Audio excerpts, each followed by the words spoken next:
Еліміздегі санитарлық эпидемиялық жағдайдың күрт өзгеруімен коронавирустық инфекциямен ауырған адамдардың көбеюіне байланысты нөмірі 3 автобус паркінің басшылығы мен жеке құрамы толығымен вакцина алуға белсенді атсалысуда. Автобус жүргізушілері күнделікті халықпен жұмыс жасап жүрген соң, індетті жұқтырып алу қаупі аса жоғары.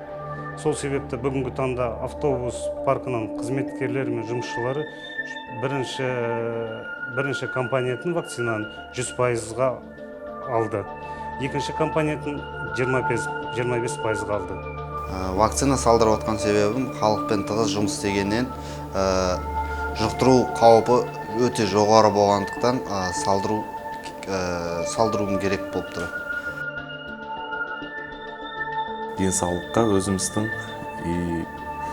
отбасымыздың, жұмыстағы әріптестеріміздің коронавирус дейді ғой, соны жұқтырмау үшін, алдын алу үшін сол вакцина салдырып жатырмыз, міне Құдай қаласа.